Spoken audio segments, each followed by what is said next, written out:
како и секогаш голем интерес за она што го нарекуваме овозможувачка околина за граѓански организации. Што тоа значи? Колку повеќе организации во едно општество, толку повеќе демократија. Тоа значи дека тие треба да имаат услови да лесно се здружуваат, да стануваат организации, да се јакнат, да растат, да се добро платени професионалци кои што ќе направат програми што ќе го трукаат општеството напред, како и одржливиот развој. А во тој дел е многу важно да има соодветна законска регулатива што тоа ќе им го возможи, да имаат извори на финансирање, непречено да доаѓаат до нив, да има даночна рамка што ќе ги поттикнува на тој раст и развој. За овие теми разговараме денеска во панелот кој што ќе се претвори во една информативна и отворена сесија поради оправданото отсуство на државната секретарка од Министерството за финансии. Јас сум Виктор Мирчевски, програмски директор на Конект. Во оваа сесија менувам Никица Кусиникова, која што кружеше околу Скопје, па конечно слета, но не може да ни се придружи. А со мене денеска е Александра Цветановска, посебна советничка на министерот за правда и секретарка, претпоставам, на групата за законот за здружение и за фондации, кој што е матичниот закон, институција која што исклучително ни е важна од повеќе аспекти. Таму ни е матичниот закон. Практично Министерството е всушност сојузникот што треба да го надгледува секторот.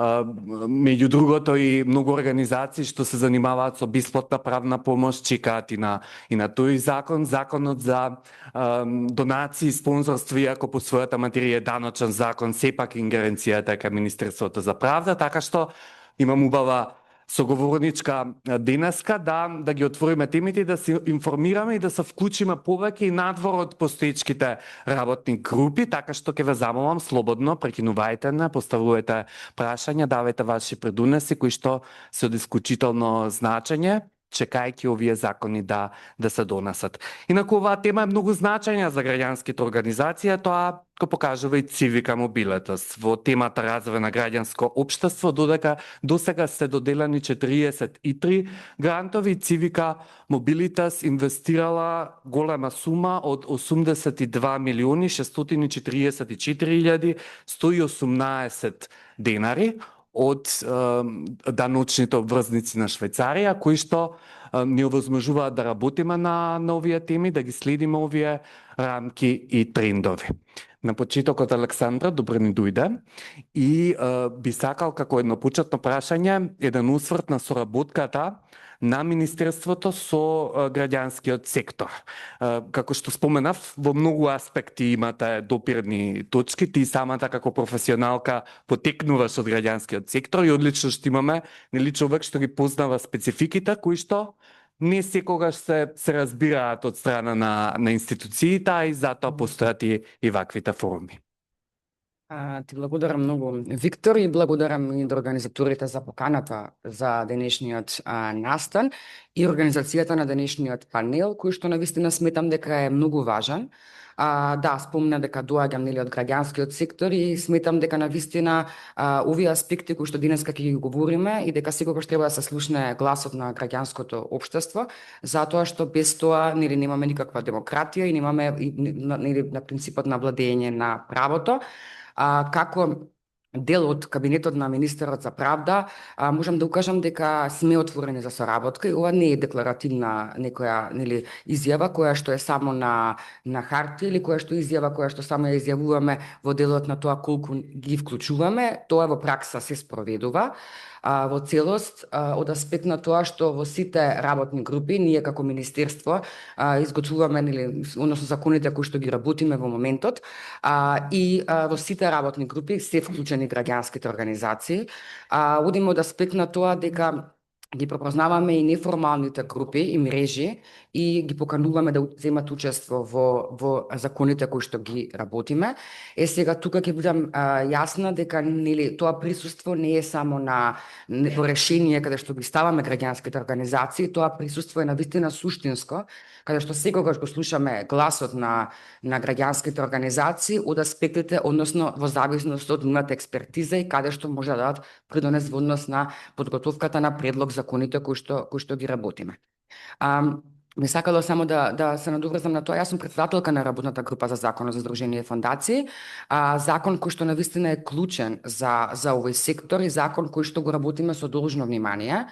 Веќе претходно и напоменав кога имавме и совет тука исто во склоп на истиот настан, дека по самиот закон имаме навистина вклучување на сите поголеми мрежи и платформи со своји представници кои што истапуваат во името на голем број на организации. Со тоа се обидовме да направиме еден транспарентен процес, односно вклучување на што повеќе релевантни чинители, за да имаме закон кој што навистина ќе даде некаков придонес и во пракса ќе може добро да се имплементира. Секогаш сметам дека во однос на законите, дека секогаш оние кои што го работат и кои што имплементираат законот знаат најдобро каде се правните празнини и каде се недореченостите и каде се појавуваат проблеми при спроведувањето на таквиот закон. Одевме по тој принцип, каде што ги вклучивме организациите и одевме по принцип на тоа дека секој глас е важен во работната група. Што значи тоа? Сите имаат може да сугестии, предлози и директно да го работиме законскиот текст. Тука ќе се навратам не само на соработката, значи соработката не е само во овој дел, каде што ги вклучуваме, значи Министерството за правда е отворено во повеќе од 50, имавме средби во изминатиот период со граѓански организации, соработуваме и со проекти, донаторски проекти кои што возможуваат настани и организирање, каде што секогаш ги вклучуваме граѓанските организации. Тука е секако кој спомна и бесплатната правна помош ја спомна. Тука е соработката неминовна во делот на здруженијата кои што се властени за давање на бесплатна правна помош, каде што и во тој сегмент можам да нагласам дека имаме одлична соработка. Така да ние сме на пат на тоа дека секогаш ќе сме отворени во тој дел за соработката, каде што секогаш ќе бидат слушнати граѓанските организации. Сега ако ми дозволи би се вратила само накратко на законот, не во однос на суштината, него само да кажам во однос на процесот на законот. Ние очекуваме дека законот за здружение и фондации ќе го завршиме веќе до крај на месец јануари, како предлог законски текст. Тука сакам да потенцирам дека сме стигнати негдека до половина на законот, на изготвување на законот, каде што почнавме да работиме како работна група на предлог законот кој што го изготвила претходната работна група, која што не бил спроведен, односно не бил финализиран, така да немавме финална верзија од законот, имаше навистина многу дилеми и отворени прашања, кои што мора да се адресираат и кои што не може да ги одлучат само работната група. Токму поради тоа, со поддршка на проектот на Европската унија кој што се однесува на граѓанските организации, ние ќе организираме неколку настани, каде што ќе изнесеме некакви, односно делови од законот и ќе отвориме дебата во однос на истиот.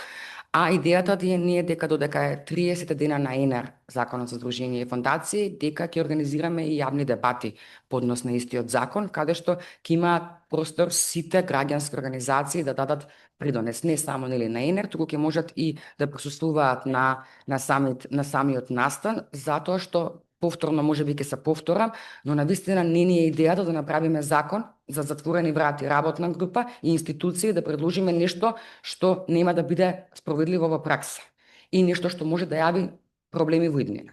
Така да ќе имаме еден целосно транспарентен и отчетен процес, каде што ние како министерство, иако овој закон можеби не е дел од реформската агенда и така натака, значи ние постапуваме кон истиот со внимание и со динамика која што е навистина активна, се со цел да постигнеме некаков придонес и во овој дел. Значи 50 настани, ова е 51-иот, очекуваме декември, јануари, предпоставам неколку јавни расправи во кои што сите ќе може да очекуваме и дали имаме некаков рок на ЕНАР? Значи имаме и рок на ЕНЕР, имаме и кога ќе биде веќе поставен законот, они 30 дена рок, што ќе може да придонес, исто така ќе, јас тука многу познати лица гледам од граѓанскиот сектор, така да исто така би сакала да ве повикам и можете и писмено да не ги доставите до министерството, вашите предлози, доколку сметате дека имате и така натака, така да не е само ЕНЕР можност, веќе можете, тоа е еден отворен консултативен процес, каде што веќе и во овие фази ние прибираме секакви мислења и односно идеи како можело да се регулираат некои одредби од законот. Да. Еден од сегментите на кои што граѓанските организации навистина очекуваат исчекор е државното финансирање на граѓанските организации, па да запрашам какви се дискусиите во рамки на работната група, дали можеме во овој состав нешто да издискутираме на таа тема, кој е предлог решението во моментот? Да. Мислам дека е одлична можност да го продискутираме и да отвориме на дебата во однос на овој дел. Јас можам накратко да дадам едно интро во делот на како е сега, односно како предлага работната група, иако потенцирав дека ние како овој дел односно овој состав на работната група, се уште овој дел не сме го фатиле, но претходната работна група како го регулирала овој дел, па така да мислам дека е најубаво да ги поминеме овие. Во однос на, значи, дефинирањето тука веќе имаме дефинирањето на јавниот интерес во овој дел, каде што се вели дека законот го уредува, значи, поумет јавен интерес како непрофитно действување насочено кон пошироката јавност, кон интересот на заедницата или кон конкретни ранливи групи. Областите вклучуваат демократија, човекови права, младинско учество, родова еднаквост, социјална инклузија, култура, образование, здравје, животна средина, борба против дрога и трговија со луѓе, дигитална права, медиуми, економија, филантропија, волонтерство, европска интеграција и меѓународната соработка. Според мене ова можеби треба да биде листа која што ќе биде отворена. Да. Иако овој предлог е веќе, односно е со затворена листа, значи како работна група одиме во унапредување на текстот кој што претходната работна група го има изготвено. Понатаму веројатно затоа што нели општеството расте, се менуваат темите, секогаш ќе има организација што можеби во некоја листа што е затворена и нема да се најде. Да, идејата е дека основите на државната поддршка ќе одат со распределување на средствата, исклучиво преку јавен повик, со цел финансирање програми и проекти од јавен интерес и институционална поддршка, како и кофинансирање на проектите поддржани од Европската унија. Понатаму, во овој дел би сакала да нагласам дека процесот во однос на финансирањето е јасно дефиниран. До 1 јуни се предлагаат приоритетните области и висината на средствата врз основа на стратешките документи и консултации кои што ќе биде потребно да се направат со организациите. Советот за соработка ги разгледува предлозите и до 30 јуни дава мислење, а владата до 31 јули утврдува приоритетната листа. Понатаму, по донесувањето на буџетот се предлага една годишна програма, а владата со уредба ги утврдува деталите за јавниот повик, кој што ќе биде објавен, правилата за работа на комисиите и критериумите за оценување. Во делот на комисијата за распределба на средствата, одлуката која носи комисијата, односно самиот состав на комисијата е составен од председател и членови. Имаме представник на Фондот за поддршка на граѓанското општество, представник на организациите и представникот кој што веќе го кажав од организациите се избира на јавен повик и не сме да одлучува по апликација која што се однесува на неговата организација. На локално ниво комисијата е составена од исто принцип, но тука е комисијата која што е составена од 3 члена. Во однос на критериумите како ќе прави комисијата оценување. И тие мораме да ги регулираме во законот и потребно и нужно е. Проектите ќе се оценуваат според придонесот во јавниот интерес, капацитетот на самата организација, квалитетот на програмата или проектот и транспарентноста, по однос на како ја приведува транспарентноста. И оценувањето на истото ќе се врши од страна на комисијата. Во делот на следењето и известувањето, тука мораме да кажеме дека ќе треба да имаат еден процес кој што ќе биде транспарентен, односно ќе треба да доставуваат извештај до генералниот секретар на владата, каде што истиот ќе има обврска да направи еден консолидиран извештај. Во делот на обврска на организациите, тука би сакала да напоменам неколку сегменти, дека освен што ќе се поднесува наративен и финансиски извештај, значи нема да може да се финансираат политичко финансирање и така натака, и дека таквото непочитувањето на тие одредби ќе доведе до раскинување на договорот. Со тоа што значи овие одредби представуваат на некој начин принцип како можеме на еден фер систем да овозможиме го овозможиме државното финансирање. Јас како што нагласив, ова е само една првична идеја. Ова е предлог, текст кој што е предготвен од претходната работна група. Јас сум сигурна дека и сегашната ќе има доста идеи во овој сегмент. Аз сметам дека треба да се слушнат сите и гласот на сите во тој дел. Тука се и колеги што се многу одамна во секторот, и членови и од работната група, и од Советот, и така натаму. Одредени предлози во овој дел на овој нацрт член што Александра ни го принеса? Повелете ли? Само ќе ни треба микрофон за да може сите да ве чујат позади, претпоставам.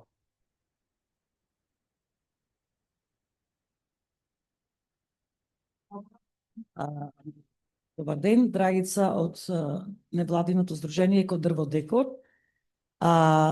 И на совет, како член на советот, го кажав и претходно мислењето, значи во однос на социјалното предприемаштво немаме напредок никаков, да ви кажам, и тука губиме многу работи во однос, да речеме, на финанси, и самата држава губи. Во македонскиот народ чучи знаење во таа област и ќе изгубиме се на крајот на краиштата заради години што се влечи. Сега ќе го донесиме, после ќе го донесиме, а ништо немаме конкретно. И јас замолвам, мислам, представничката посебно да поведат рачун во која ќе ги носат тие законите, да има да се обрни внимание, мислам, на тој дел, ако е можно. Благодарам, Драгица. Тоа е уште една тема што ја задира законот преку економските активности на здруженијата. Повелете. Добар ден на сите, Златко Талевски, Младински културен центар Битола. Во однос на државното финансирање. Кој ќе го објави повикот? Дали државното финансирање ќе се врати во рамките на Генералниот секретаријат или овие принципи ќе важат и за огласите кои ги објавуваат поединечните министерства? И дали во предлог законот ќе стои одредба колкав процент ќе се издвојува за државно финансирање на граѓанските организации? Ке започнем од последното прашање, Виктора, кој е во ред. Во делот на процентот, тоа не е предвидено согласно законот, нели процентуално да се издвојува колку средства ќе се издвојуваат. А во делот на тоа кој ќе го, односно дали нели останува во која надлежност и така натака, ова се отворени прашања кои што треба да се продискутираат, и ова се отворени прашања во однос на како ќе оди, односно јас само ви ги кажав начелно како би одела постапката. Во однос на ингеренциите и надлежностите, тука е секако можноста да државното финансирање биде вратено како што нели беше предвидено во претходниот период, но сепак ќе нагласам дека ние очекуваме дека ќе добиеме голем импакт во работната група од представниците кои што се од владата, за да видиме во кој дел можеме да интервенираме. Целта е да се направи еден транспарентен систем и целта да се направи да имаат сите учинок, односно да може да биде фер постапувањето, затоа што не сакаме да се доведеме во ситуација да имаме организации кои што нели нивото делување или действување или кое што во минатото било така, биле финансирани, а импактот не бил, односно граѓаните не го виделе импактот од таквото финансирање. Така да токму и затоа е ставено да бидат организации кои што се препознатливи, организации кои што имаат јасна цел, јасна перспектива и кои што веќе имаат спроведено некакви активности, односно имаат веќе претходно некакво искуство. Благодарам, Александра. Да се наведам и на во видното обраќање на Кржаловски, кој што вели треба тој фонд да расте со време и да има таква стратегија владата. Малку неблагодарно во отсуство на Министерството за финансии да го дискутираме, но грижата на граѓанските организации да не добијат фонд што ќе биде само хартија во слово на законот, а да не се имплементира во практика. Имавме во четвртиот ред и уште еден тука.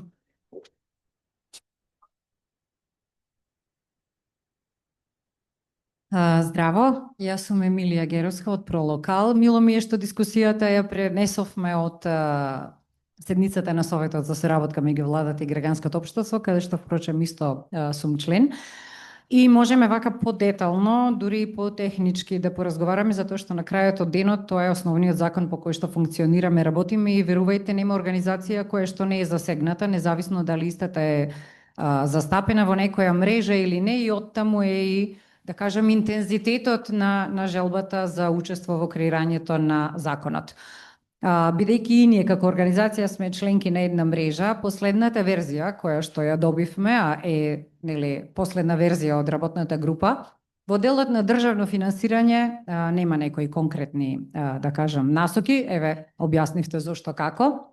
Меѓутоа, тука би поставила прашање, дали државното финансирање ќе препознава програмско и проектно финансирање. Мислам дека граѓанските организации во континуитет се бориме за одржливост, во една, ајде би рекла, дури економија на граѓанскиот сектор, каде што се е нели понеизвестно и секогаш одиме во намалување на средствата достапни за поддршка. Од друга страна, како што кажа Виктор, тоа треба да оди пропорционално со зголемување на државното финансирање, независно дали е нели на национално или локално ниво. Така што би сакала да ни кажете дали имате насока во која што правите ваква дистинкција и како тоа ќе се адресира во ситуација кога веќе не знаеме ни колку средства нели се предвидуваат за оваа поддршка. И второ, апропо извештајот за финансиска поддршка на граѓанските организации кој што беше нели усвоен на влада за минатата година, 75% од средствата се фокусирани на организации кои што функционираат во главниот град, а останатите на организации надвор од земјата, додека од прилика е обратен процентот на бројот организации кои што работат. Не сакам да симплифицирам и да кажам дека тука треба нели да воведиме некаков процент апликативен и за финансирањето, но дали го таргетиравте ова прашање во делот повторно на одржливоста на организациите кои што функционираат и надвор од главниот град? Благодарам. Да. Во однос на истото, значи законот не прави дистинкција во однос на дали на кој регион регион нели здруженијето делува или каде е регистрирано или каде е обавува дејноста. Јас ви го разбирам. Мислам разбирам дилемата, односно и вашето искажување во тој дел дека нели имаме фокус во главниот град и така натака, но во другите делови на државата немаме, но тука ќе се оди на целно во делот на критериумите кои што нели доколку организацијата ги исполнува критериумите, не би можело да се даде предимство од кој регион ќе бидат избрани организациите кои што ќе бидат финансирани. Тука ќе се остави можности во делот на конкурсот да се интервенира. Во делот на програмите, дали ќе биде програми или проектни, тука се оди на тоа дека ќе бидат опфатени програмите и проектите. Значи тука јас веќе напоменав дека ќе има институционална поддршка, идејата е да има и во тој дел, така да нема да бидат само опфатени проектни активности за имплементација на истите, спроведување на некои конкретни активности, туку ќе биде и во делот на јакнењето на капацитетите на организациите, како нели тоа е целта на таа овозможувачка средина за граѓанска организација, така да нашата интенција е дека треба да одиме чекор понапред, односно дека треба и тоа да биде опфатено. Повелата. Да. Добар ден, јас сум Горан Талевски од Мировна акција. Ние работиме во област на развој на меѓуетнички односи и изградба на мир и соочување со минатото. Ниту една од овие области не ги слушнав во тематските области кои што државата би гледала како приоритетни. Во основа скоро сите се поврзани со развојот на меѓуетнички односи, а тоа е една од клучните теми за стабилноста и развојот на оваа држава. Без стабилност не би имале ни развој. Па ме интересира каде ја гледате оваа тема. Хвала. Токму и затоа јас споменав дека областите треба да се прошират, областите на делување. Така да навистина ми е мило што добиваме веќе добиваме идеи во делот на како можеме да го подобриме предлог законскиот текст. Така да ви благодарам. Ќе биде веќе нотирано. Да, во една претходна верзија во измените на законот имаше една многу поширока листа од околу 25 Во однос на општество, да. Да, точки, така што еден од заклучоците да се прегледа листата. Второ што начнавме е да се овозможи овој фонд за поддршка на граѓански организации, да ја разгледа и можноста за институционални грантови, односно финансирање на комисија и оперативните активности на граѓанските организации, кои што и tekako недостасуваат.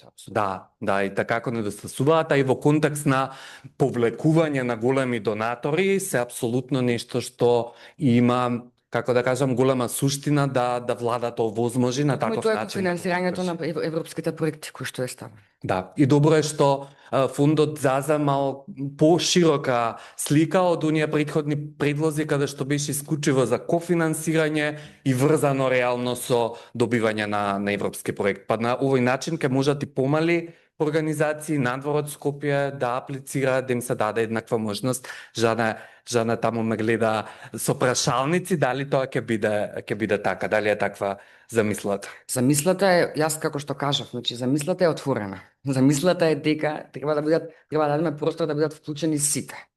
Замислата е дека ние сакаме да направиме закон кој што ќе ги опфати сите, без исклучок.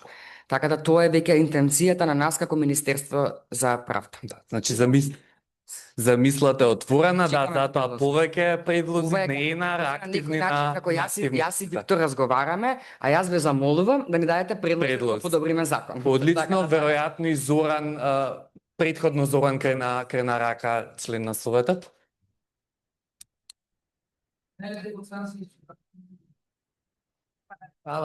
Фала ти, лепотице.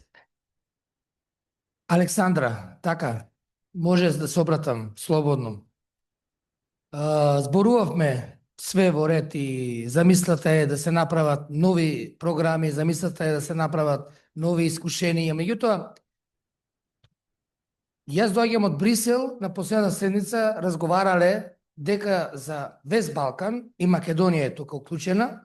Имаме од 2024 година од програмата на Европската Унија фактички околу 400 милиони евра за решавањето на ромското прашање. И тоа, лично со Марта, разговаравме и она рече дека тие ќе бидат дадени пари во владата.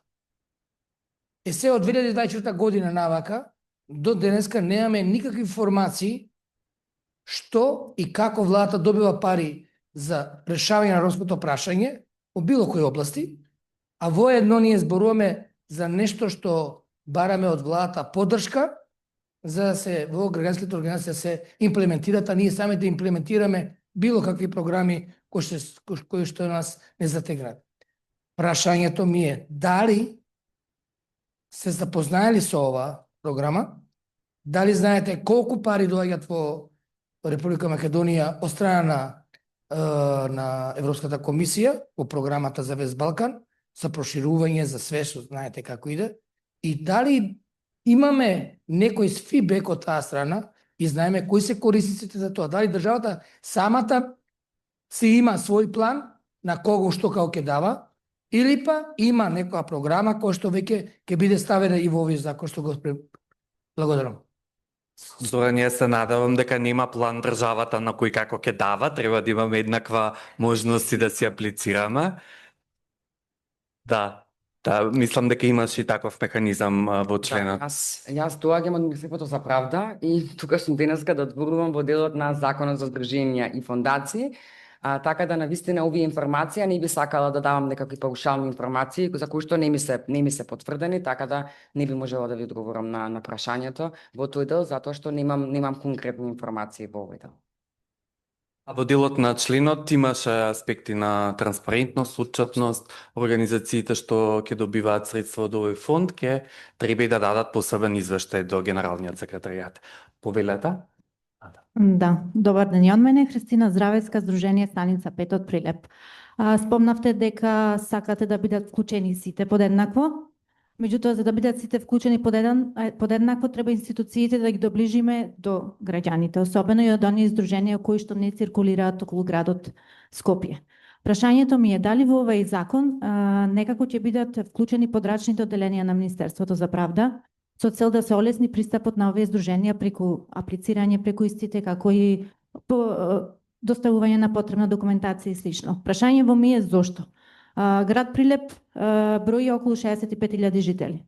Заедно со околните две општини, тоа е бројка од 80.000 жители. Ние немаме функционално Министерство за правда, подрачно одделение.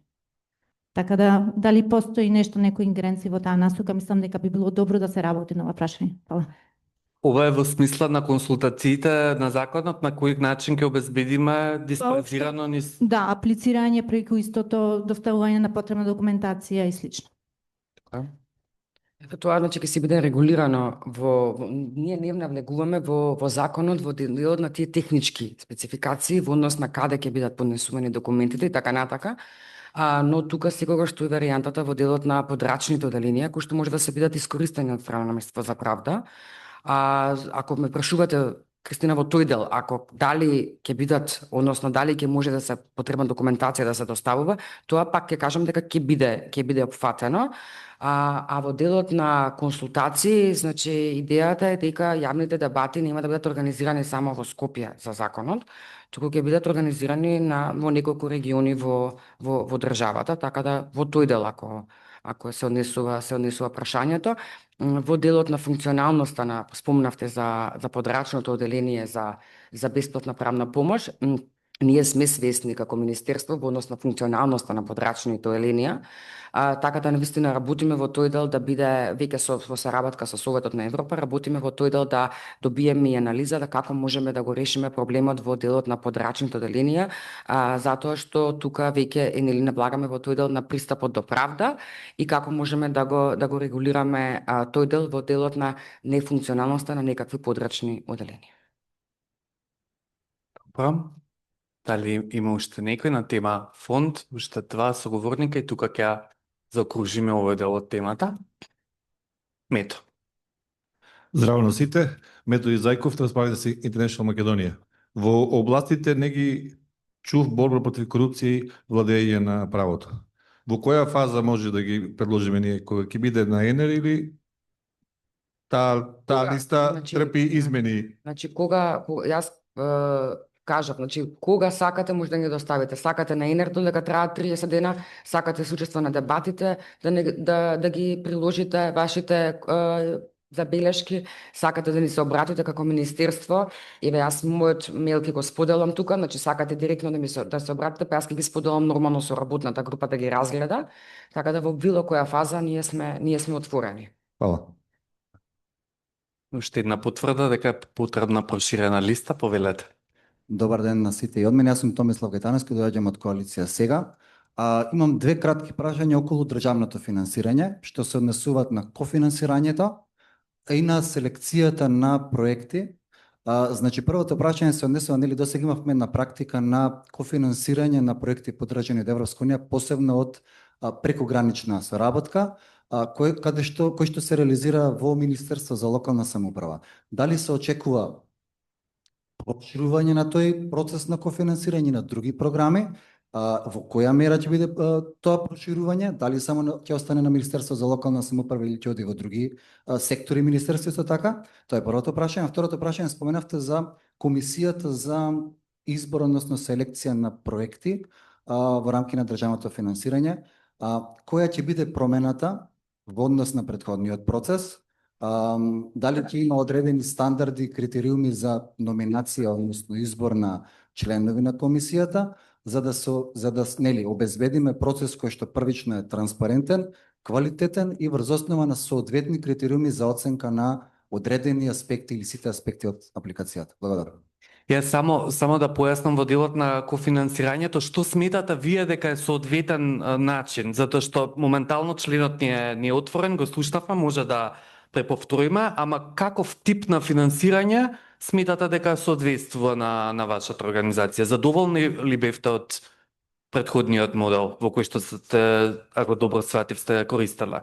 Значи, предпоставувам дека секоја организација која што користела поддршка во рамки на прекограничните проекти била задоволна од причина што кофинансирањето било покриено во најголем дел од Министерството за локална самоуправа. Меѓутоа, има и други програми во рамките на ИПА механизмот, во рамките на ИДХР, кои што побаруваат кофинансирање, кои што за жал се високи и не сите граѓански организации можат да ги целосно да ги финансираат, да ги кофинансираат од сопствени извори. И морам да кажам дека стануваат и повисоки, дури сега гледаме и повици, 120-30%, на тој начин всушност и се намалува кругот на граѓански организации што воопшто можат да аплицираат на тие повици. И тука, само да дополнам, тука прашањето може да веќе делови на компетитивност, од причина што треба да има одреден фонд за кофинансирање на вакви проекти. Тука, од друга страна, доаѓа и прашањето не само за тоа што ќе стои на хартија, туку каква ќе биде политичката волја за воведување на таков фонд, колкава ќе биде висината на тој фонд и колку или во која мера граѓанските организации може да ја користат. Да. или резимирано евентуално колку всушност ЗЗФ дава обврска правна дека фондот мора да функционира, затоа што и самиот член гледам дека и како годишна програма е всушност дефинирано, што дава никаква... Значи, ЗЗФ ги следи насоките согласно нели стратегијата на владата и така да тука имаме веќе јасни критериуми во делот на какво ќе биде конфинансирањето и каков е фондот. Така да навистина сметам дека Законот за здруженија и фондации може да даде една рамка, онаа почетна рамка што би ја рекла, за се понатаму да биде дорегулиран. Значи нема да имаме ние дел каде што нели ќе наложуваме во делот на процентот колку да се издвојува кај министерствата и така натака, но можеме да дадеме некоја почетна рамка која што може да биде основа за понатамошно постапување. Сега спомнавте тука и комисијата за распределбата на средствата. Имаме среќа, додека го правиме законот, да имаме еден функционален совет за соработка на владата со граѓанското општество, нешто што го немавме во минатото. Така да тука веќе имаме нели самата комисија во еден мешан состав, која што ќе бидат представници на институциите, ќе биде представник нели од советот така натака и ќе има и член од граѓанските организации кој што ќе биде викнат, кој што ќе биде избран на јавен повик. Така да ќе биде еден мешан состав на комисијата и со самото тоа се надеваме дека средствата ќе бидат распределени и со самите одлуки дека ќе бидат на фер начин. Дали има уште некој во овој дел или да одиме на следна тема? Добро. Делот од дискусиите ги наметна и економските активности на здруженијата, граѓанските организации, повеќе од 7 години чекаат на Законот за социјални предпријатија, кој што е во подготовка, кој што претрпа огромни проекти што направија навистина и добар нацрт текст, но тоа е тема за друго министерство. Во Законот за фондации за здруженија се регулира и можноста граѓанските организации да вршат економски активности. Тоа беше главната придобивка на промената на овој закон во 2010 година, ако добро ме памти, ме служи и помнењето. Што се дискусиите во овој дел во рамки на работната група и малку да отвориме дискусија за ова? Јас ќе бидам отворена во овој дел и не се појавија неколку дилеми во работната група во однос на економските активности. Ќе ми дозволите само да го најдам соодветниот член и да ви приложам како е интенцијата во тој дел.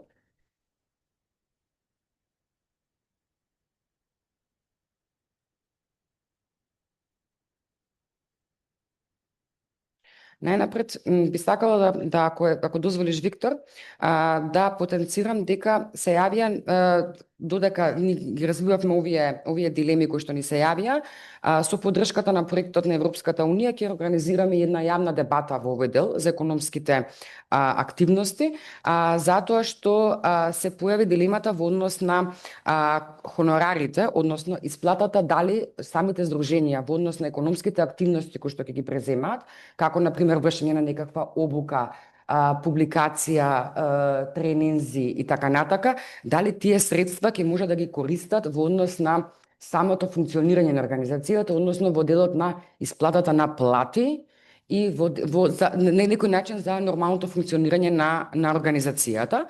Во тој дел веќе имаме некакви коментари добиено, кои што се однесуваат на тоа дека тие средства треба да се користат само за програмски цели, согласно статутот на организацијата, и дека истите не треба да се користат во делот на самите исплата односно на плати и придонеси на плата, затоа што веќе тука почнуваме да го пречекоруваме односно линијата во делот на профитност и можеме со самото тоа да поттикнеме создавање на организации кои што ќе вршат на некој начин само економски дејности и на тој начин ќе може да функционираат и да го злоупотребуваат системот односно на Законот за здруженија и фондации.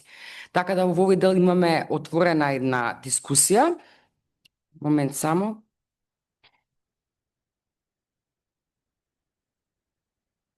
Да. Во делот ги наведовме како стопански дејности, каде што се вели дека организациите може да вршат стопански дејности во согласност со посебните закони со кои се уредува нивното вршење. Стопанските дејности може да бидат издавачка дејност, изработка и продажба на публикации, брошури, списанија, прирачници и електронски материјали, образовни и едукативни тренинг услуги, организирање на курсеви, обуки, семинари, работилници и конференции со наплата на котизација, консултативни услуги, консултантски изработка на анализи, студии, елаборати и стручни мислења во областа на делување на организацијата, истражувачки активности и проекти, спроведување на научни или други истражувања по нарачка, организација на кампањи и настани, културни, спортски, едукативни, туристички и други манифестации, продажба на промотивни материјали и сувенири, мајци, екопроизводи, постери и слично, поврзани со активностите на организацијата, услуги поврзани со ИКТ, развој и одржување на веб страници, бази на податоци, апликации, понатаму зелен и рурален туризам, организирање на едукативни тури, екскурзии, кампови, понатаму, значи, сите овие дејности може да се вршат доколку нели само тоа е утврдено во статутот на организацијата и дека дејноста се запишува во регистарот согласно националната класификација на дејности. Извинете, само листата дали е отворена или е тавтолошки? Не е отворена оваа листа, значи ова се наброени таксативно областите. Понатаму дека значи организациите ги обзедуваат потребните дозволи и лиценци, нели во согласно надлежните органи, согласно законот, и организацијата значи може да приходот од вршењето на стопанската дејност мора да се употребува за остварување на целите на организацијата и тој не може да се распределува помеѓу основачите, членовите на органите, директорите, вработените или кое било друго со нив поврзано лице.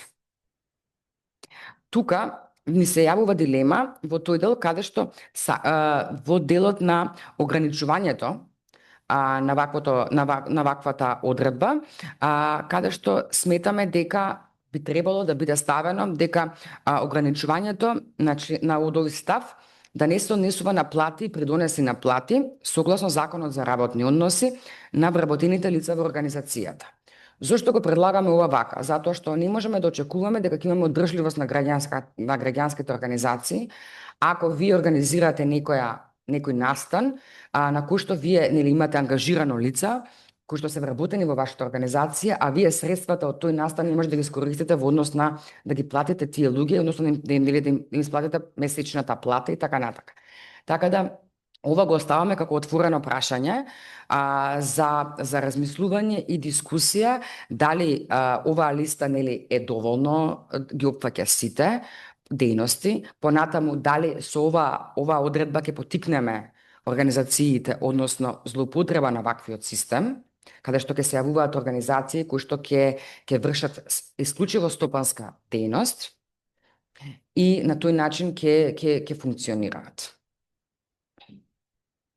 Дака, од прво читање, некако во секој случај не е замена за Законот за социјални предпријатија, многу кратка листа на области дејности, затоа што моментално организациите што вршат социјално предприемништво и такако влегуваат и во земјоделство, влегуваат во производство на мебел, во услуги за селење и други активности што и нема да лесно да се види дека тоа е поврзано со целта, во ред да стои можеби во статутот, а друг аспект е колку платите се важни за вие да терате мисијата. Многу често организациите всушност зависат од кадарот, услугите кои што ги даваат, подразбираат добро платен и стручен кадар, особено еве ќе ми текне на организација што се занимава со експертски услуги за развој на деца со попреченост, која што е навистина клучна експертиза и вие реално активноста се сведува на платите и на платениот персонал. Јасна ми е загриженоста на Министерството,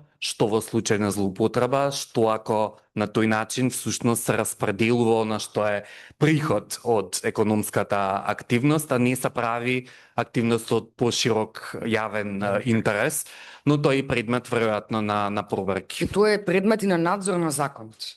Значи тука ние мораме да го закнеме надзорот на законот, затоа што тие сегменти кои што може да се увидат при имплементацијата на овие одредби. Нашата интенција е да бидеме да не бидеме ограничувачки како Министерство за правда, да бидеме полиберални, но сакаме да овозможиме и да има некакви принципи на кои што мора да се заснова граѓанското општество. Коментари, колеги? Прашања во овој дел? Дали од економските активности можеме да се исплатиме плата?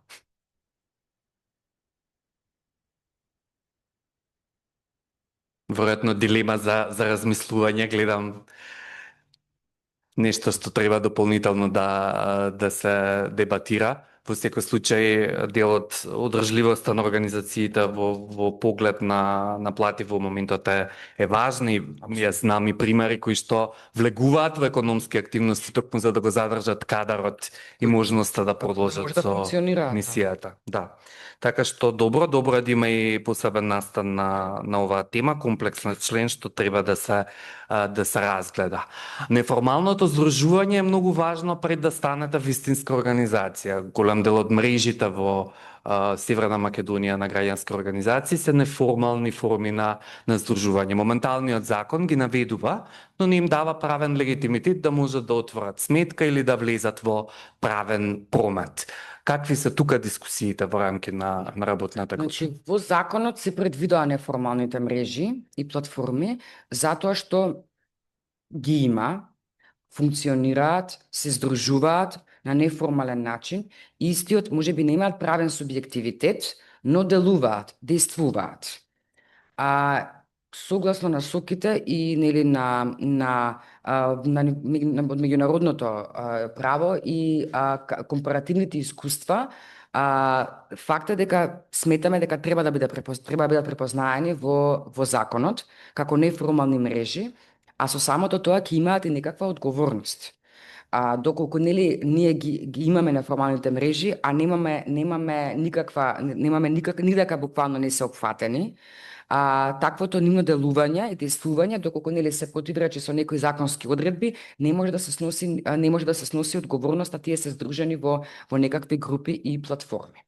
Така да интенцијата е, ставени се неформалните мрежи, во работната група имаме една отворена дилема во овој дел. Дел од членовите сметаа дека со ваквото нешто се дава правен легитимитет, но тука интенцијата наша е само да се наведат во законот дека постојат, но секако тие нема да имаат правен субјективитет, значи нема да имаат регистрација и така натака, но ќе може да истапуваат како една платформа и мрежа во тој дел. Токму и затоа ние како Министерство во во работната група ги вклучивме сите платформи и односно сите поголеми платформи и неформални мрежи ги препознавме како организации кои што се здружиле заедно, кои што имаат заедничка цел, мисија, визија и кои што делуваат организирано. Иако немаат правен субјективитет. Прашање. Дали во тој дел имаше прашање некаде, да?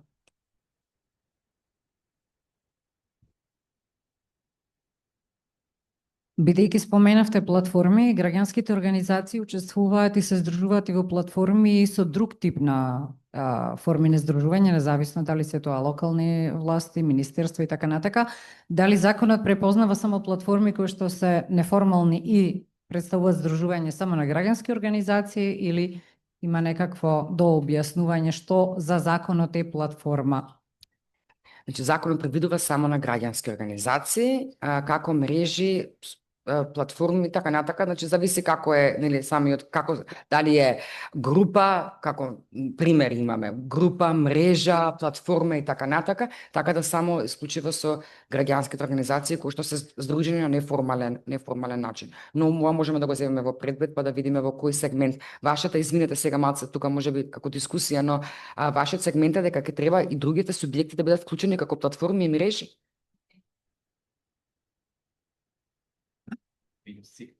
Зборувам од пракса, како што е редот, нешто кога функционира, се тестира и се валидира, наредниот чекор е и препознавање во некое законско решение. Конкретно, регионалната платформа за млади е здружување на 9 локални самоуправи и на 10 граѓански организации со своја, ајде да кажам, рамка на функционирање, вклучувајќи статут, правилник, деловник и така натака, иако не е формално правно, правно тело. Молам? И се однесува нели во Пелагонискиот регион, сите 9 општини практично, каде што платформата има своји цели, поставени заедничко финансирање и надзор врз она што се работи. Впрочем, ги има сите, да кажем, епитети и карактеристики на една формална платформа, но заради членките, нивната одлука, нели, платформата останува да не е посебен правен субјект, да не се билдаат само структури кои што нели бараат одржливост и така натака, кога секој од членките веќе има своји ресурси. Значи, ова е конкретен пример што како меѓусекторска форма на здружување на правни лица. И која што платформа на крајот од денот, имплементацијата на одлуките и мерките кои што ги носи ги наоѓа во постоечки закони, затоа што нели поинаку нема можност како да се работи. Во таа смисла, идни можности за работа можат да произлезат точно од некакви извори на финансирање, поддршка и така натака, што не би било возможно нели платформата да се јави како субјект, независно дали е формален или не, доколку во законот не се третира дека тоа е платформа, дека тоа е нели здружување кое што е препознаено, кое што има одредена цел, визија, членки, документи по кои што нели интерни акти по кои што функционира и работи. Го поставувам прашањето заради тоа што ова е механизам кој што веќе постои на терен и функционира, и во таа насока еве отворам за размислување просто. Добро, има таков и тип на здружување, вреди да се разгледа како аспект. Мешан сустав, сакам да кажам дека во делот на учесниците, да, апсолутно сте во право во идол, дека треба да размислиме во тој сегмент. Затоа што нели самото тоа ни наведовме како граѓански организација, апсолутно постојат, нели веќе ги наведовте тие, така да можеме да размислиме во тој дел и да се предложи на работната група во таа насока, затоа што иако значи и до сега иако не беше тоа, значи мал во тој дел е либерално, од делот на каде што вие веќе можете и како нели заеднички дали пред донаторската заедница и така натака да истапувате со еден заеднички договор кој што го потпишувате како организација, така да мислам дека до сега не беше доведено тоа во прашање во делот на фондовите и така натака. Но зборувам дека вие се здружувате заедно нели во договор за грант и така натака, неважно каде што нели стапувате како повеќе организации, како партнерски однос или пак како мрежа која што е составена од повеќе организации, но сепак ви благодарам за укажаното. Да. Благодарам, Данча. Благодарам во однос на предлогот за регулирање на неформалното здружување, бидејќи бев член на претходната работна група, само сакам да укажам, се пробував најнар да ја најдам регулатор импакт асесментот за ова работна група, тоа што го работи, па не го наоѓам. Може би е замислена правда, ќе објасни Александра. Сакам само да искоментирам, да се има предвид при работната група, дека предлогот да се регулира неформалното здружување се однесуваше на финансиска неможност да остваруваат средства од донатори или од чланарини. И тоа беше првата интенција. Не само да бидат представници, бидејќи тука стравувам како тој однос ќе изгледа, во однос на креирање на политики кога станува збор и нивно представување на во такви процеси. Така што мојот коментар е во насоката да се следат европски гайдлайнсот на ЕУ во однос на оваа промена кога се има предвид и да се биде особено внимателен заради тоа што вакви неформални здружувања кои што во пракса здружуваат формално правни здруженија и фондации, што значи имаат права и обврски пред државата, треба да се биде внимателен во креирање на политиките да не дојде до злоупотреба на консултативниот процес. Благодарам. Веројатно ова вреди дополнително да се организира на настаните. Да, ако може само во овој дел би сакала да укажам и на неколку други делови од законот на кои што направивме интервенции, каде што имаме и членови во однос на учеството на организациите во креирањето на јавни политики и унапредувањето на околината за нивно делување. Тука веќе ги ставивме и неформалните мрежи, каде што законот го поставува јасен основ. Организациите и неформалните здруженија имаат право да учествуваат во креањето на јавни политики на сите нивоа, централно и локално. Владата, министерствата и општините се должни да обезбедат услови за учество на организациите, како што ставивме, и неформалните здруженија, така да мислам дека во тој дел дека сме покриени кај неформалните здруженија, а во делот на тоа дека облиците на учество, законот пропишува неколку механизми за како ќе се вклучат, во делот на консултации и така натака, учество во советодавни работни тела, јавни расправи и така натака. Тоа веќе што одредби кои што веќе ги применуваме во пракса, и во интенцијата, како што укажа Данче, била претходно да бидат во однос на донаторската заедница да истапуваат заеднички, како што разбрав Данче, така? Јас дадов коментар, не влегов во материјална расправа, затоа што мислам дека треба работната група сериозно да се осврне на ова, баш за да не дојде до злоупотреба и кој е легитимитетот кој што го влечат, од кои представници, вакви неформални, пазете, правам разлика, неформална мрежа од здруженија не е проблематично. Проблематично е неформална група На Facebook. единци. Значи, ќе дојде до злоупотреба на креирање на политики и нивниото представништво на маса со еднакво со представници од здруженија и фондации кои што впрочем се здружуваат заради определени интереси. Затоа само коментар дадов, работната група, мислам дека има овде членови, треба сериозно да ја разгледа опасноста од препознавање на неформалните во креирање на политики. Благодарам, Данче, за предупредувањето. Александра? Да, јас само накратко би се надоврзала со ова што Данче го збореше, особено за насоката дека законот сега ќе ги препознае неформалните, што мислам дека е некаков добар исчекор, бидејќи многу од промените што се случија на локално ниво се случија особено кога се стопираше градењето на рудниците и слично, се случуваат за одредена потреба сформирање на неформална мрежа, и тоа е добро.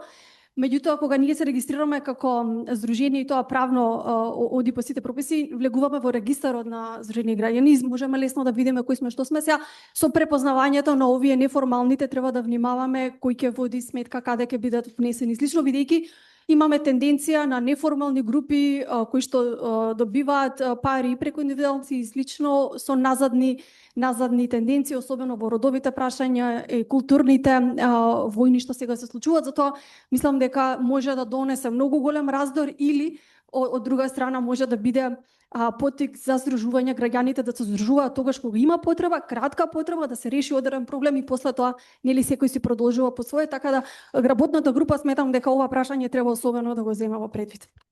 Теми за работната група, но веројатно и за дискусија подлабенска во друг состав или во истиот. Секако давајте предлози за промени на Законот за здруженија и фондации. Особено важно е неформалното здружување, државното финансирање, економските активности, нешто што секторот го турка напред. А како завршаток, само ќе прашам какви се плановите за Законот за донации спонзорства во јавните дејности и дали организациите можат да се надеваат на финансии од Законот за бесплатна правна помош?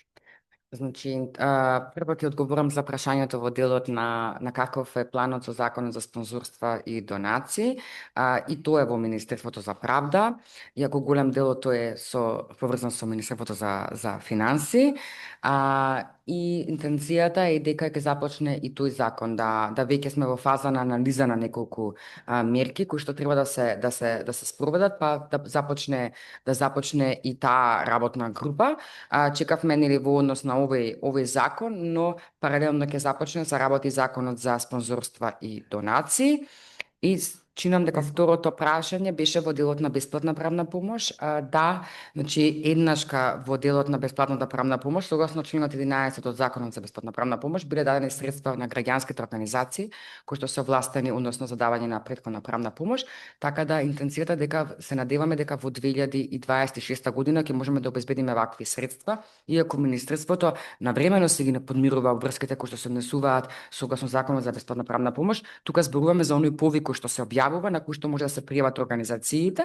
Да, се надеваме дека оваа мерка ќе можеме да ја спроведеме во текот на наредната година. За жал таа била еднашка само спроведена кога беа донесени измените на законот, чинам 2019 година, и од тогаш константно значи не била спроведувана поради немањето на финансиски средства, но сега сме во делот на тоа дека се заложуваме да можеме во 2026 година да ги обезбедиме овие средства од страна на Министерството.